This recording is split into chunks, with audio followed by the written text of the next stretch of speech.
Malaysia's foreign policy under Tun Abdullah years. Islam Hadari or civilizational Islam is a theory of government based on the principles of Islam as derived from the Al-Quran.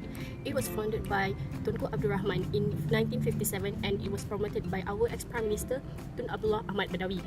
Islamic civilization demands its followers to be the best of example for mankind to other Muslim and also to non-Muslim. Tun Abdullah administration had its own distinctive features, among one of which was Islam Hadari, emphasizes universal values, personal piety, and mastery of scientific and technological knowledge. Islam Hadari was integral to Abdullah's personal mission to build Malaysia towards excellence, glory, and distinction.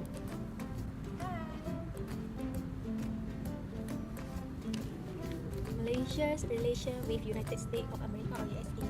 Traditional trend in Malaysia's foreign policy under Abdullah was the advantage derived from leveraging his personality to build closer rapport with other leaders. This includes Malaysia's relationship with the US under President George W. Bush.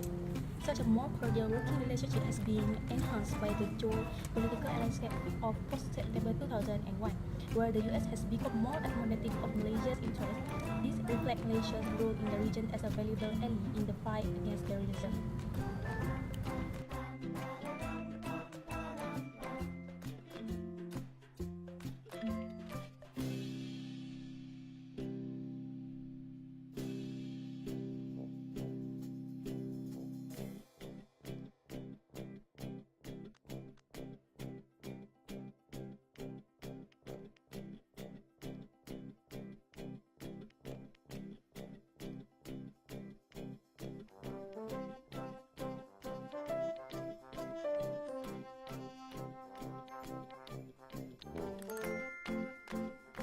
Furthermore, Abdullah impressive electoral performance in 2004 provided him with the confidence and legitimacy to resolve the Anwar issue, which had soured US-Malaysia relations. It is argued, however, the Anwar issue is not a major factor in Abdullah's stature vis-a-vis the US. Abdullah's keenness in leveraging on Malaysia's important role as a mediator in conflict resolution efforts involving particularly the regions such as Muslim separatist groups in the Philippines and Thailand was significant. For it enhanced Malaysia's profile as a moderate Muslim country and a reliable partner in bilateral cooperation for regional peace and security. Malaysia's counter-terrorist collaboration included intelligence sharing, detention of suspect terrorists, and hosting training courses such as workshops and seminars. Intriguingly though, the Skomi scandal or affair, which became an explosive issue for the Malaysian opposition party to the high pressure on Abdullah, had initially seemed to cast doubt on the continuing viability of US-Malaysia relations. The issue encouraged the US to work more closely with Malaysia in combating terrorism in its various forms. This is a reflection of the evolving nature of US-Malaysia relations given the dynamic of regional and global security.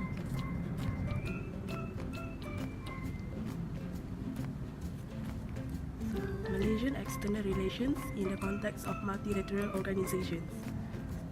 Under Malaysia's internal relations in the context of multilateral organizations is divided by two, which is NAM and ASEAN. The meaning of NAM is Malaysian and the Non-Alignment Movement. Under Mahathir, Malaysia has heightened its leading role in the non-aligned movement by becoming a vocal critic of Western hegemony. During Abdullah's tenure as chairman of NAM, Malaysia continued to press for reform of the international economic order, though in a more moderate tone.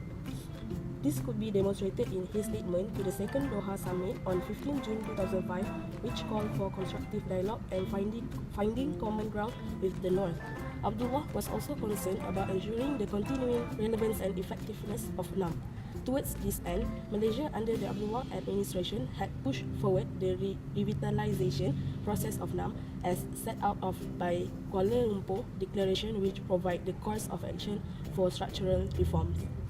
Next, we move on to the Malaysia and the Association of Southeast Asian Nations, ASEAN. ASEAN is one of the four major pillars of its foreign policy.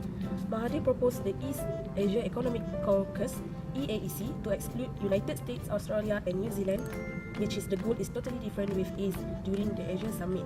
Mahathir is keen to take on Asian initiative in the supra-regional integration of East Asia. The need to further develop regional engagement with China, Japan and South Korea as part of the community development process in East Asia is felt to be brought forward by Abdullah.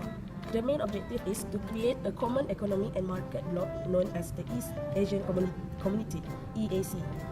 On 14 December 2005 in Kuala Lumpur, First East Asian Summit, India, Australia and New Zealand were included as additional members.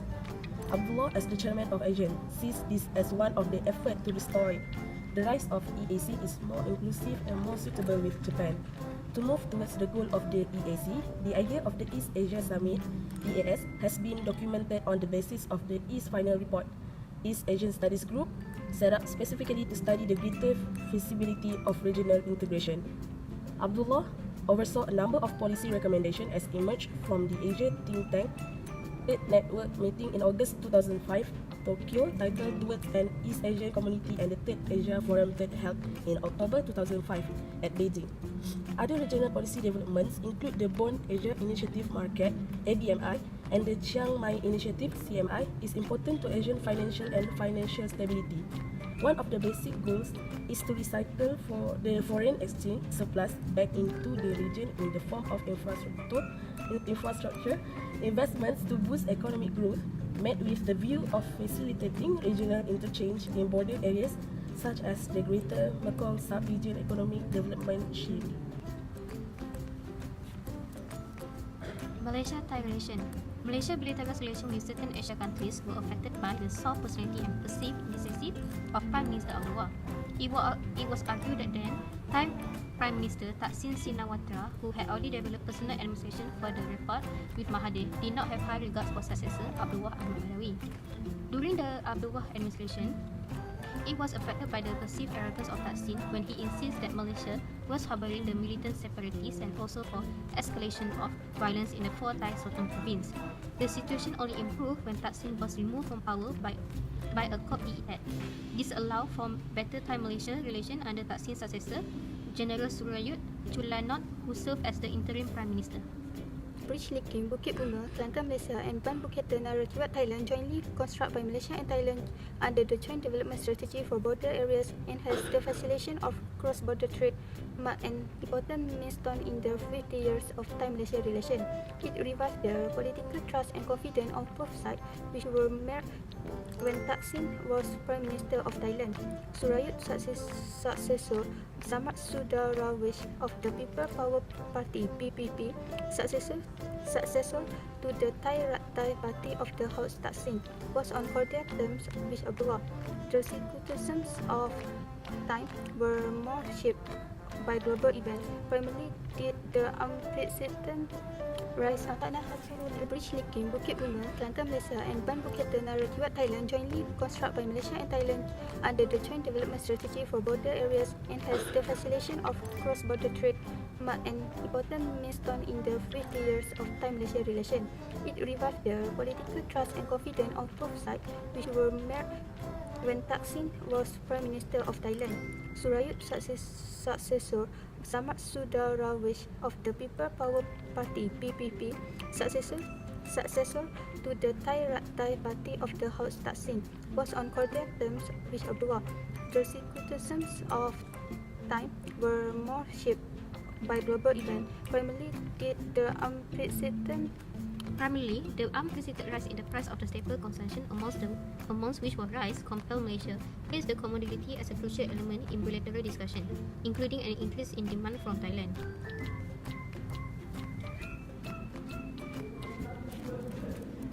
In the Malaysian-Singapore relationship, during Mahathir premiership, Malaysian-Singapore relations were characterized by imbalance and irregular eruptions of underlying tensions. Although both Mahathir and Lee Kuan Yew were seen as a strongman respectively, the former came under much pressure not to give the impression of making too many concessions to the latter. The Points of Agreement (POA) signed in 1990 between the two countries continued to be sore point in bilateral relations because of disagreement over the interpretation. Expressions of contempt were exchanged surfaced from time to time as reported in the mass media. During the Abdullah administration, it was thought as a successful in turning the frosty relation which existed in healthy Malaysia-Singapore ties improved quite significantly as soon as Abdullah took over the premiership from Mahathir. Abdullah was rather successful in co-opting the participants of Singapore in the Iskandar Malaysia project in South Johor, which envisages an area twice the size of the island republic as an international hub for manufacturing, processing, medical, agro-tourism, education.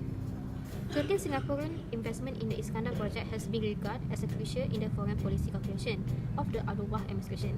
Iskandar Malaysia has been conceptualized to be seasoned when Singapore as Hong Kong. Lee Hsien Loong, Singaporean current Prime Minister, has promised to make iconic investment.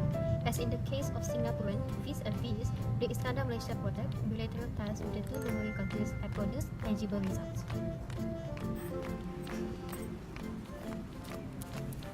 Malaysia-Indonesia relation. One of Malaysia's most important bilateral relations has been with its neighbourhood Indonesia. It has been argued that Malaysia experienced relatively good relations with Indonesia when both Mahathir and Suharto were leaders of their respective countries.